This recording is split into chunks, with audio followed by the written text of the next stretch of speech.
Welcome to 60 Plus Crazy. In this video, we'll look at our own mind from a different angle. Is our mind our enemy, or can our mind be our only enemy? Can we befriend our mind?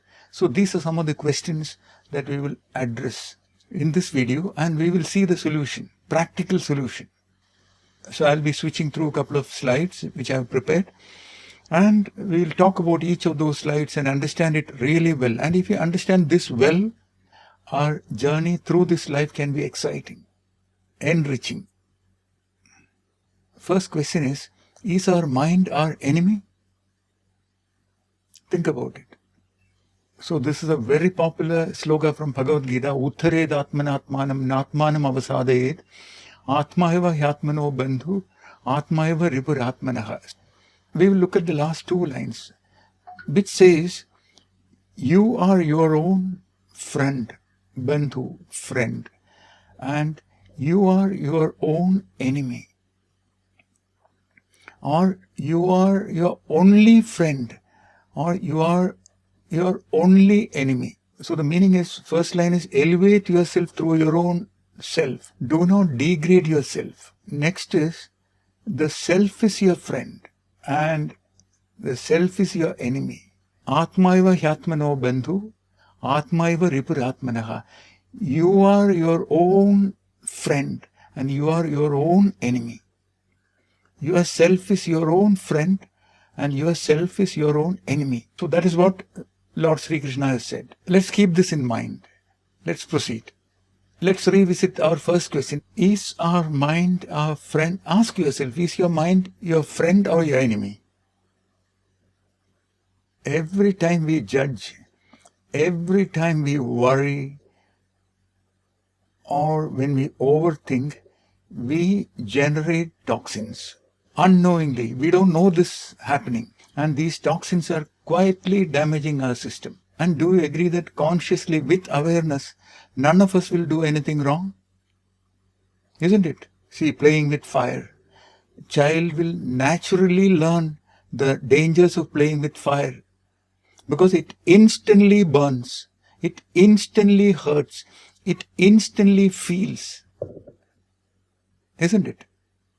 So when you know that your actions are causing harm, instantly we will correct. So this instant feedback is extremely important when we build self-driving cars, etc. It needs to have real-time feedback through various types of sensors so that it can immediately do the course corrections. But we don't have that mechanism. That feedback mechanism we need to cultivate. We can extend our feedback mechanism. We will see what we can do to improve our feedback mechanism or improve our awareness. So we saw anger, frustration, dissatisfaction, all these will produce toxins.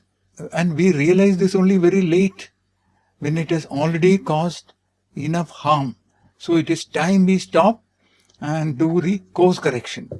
And Buddha says, anger is punishing oneself for others' mistakes. Buddha used to teach meditation which will heighten the awareness to such an extent that your entire body will assist you in giving us this feedback. Your entire body, entire physical structure will give you constant feedback. That is, when we are about to generate these toxins, your own body will start giving us the signals. Why is this so? Why can't mind know these patterns within itself? It doesn't work that way. Mind is busy preparing these reactive patterns. So when we become more and more aware of our own body, you will notice that your entire body is waiting to give you the feedback that you need. This is a well-known tale about a great poet, Kalidasa. He was once seen cutting the same branch on which he was sitting. So he was actually giving us a great message. This is what we are doing. Unknowingly, our mind is punishing ourselves. So most of us live in this way, not with a saw, but with our own thoughts and emotions. So when we hold on to anger, frustration, dissatisfaction, we are actually cutting the branch of our own well-being. we can definitely become more and more aware of our actions which are causing this. We often realize very late after reacting, behaving badly. Later, after a day or after a few hours, you realize that I shouldn't have done this or I shouldn't have said this. Isn't it? So we have the ability to correct ourselves, but we don't get to notice this instantly. We don't get to notice this when we need it. You see this? And we often wonder, why should we meditate? Why should we waste our time sitting with eyes closed? Actually, we are enhancing our ability to be aware of the internal workings. I've been meditating for the last 26 years. Now, when these emotions arise, you can only but laugh. You can just observe these emotions come like a wave and go. This is not theory. This is absolutely possible, practical.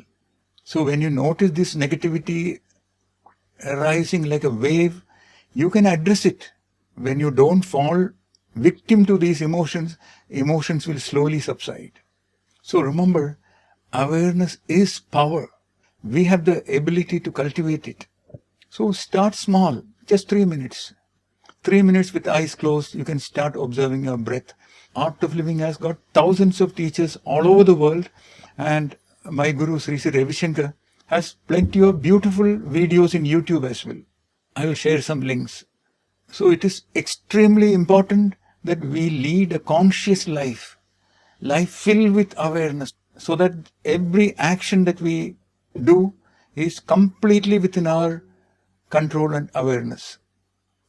So every sentence that you speak, every act that we do will not cause us to regret later. Now if you revisit what Sri Krishna has said, Utthared atmanatmanam natmanam avasadayed atmaiva hyatmano bandhur atmaiva ripuratmanaha. You are your only friend and you are your only enemy. Let's not allow our mind to be our enemy. So it is our right to be healthy, fit and happy. And how will it improve our health? Naturally, when we stop producing these toxins created by our mind, our body will begin healing. So meditate and make peace with your mind.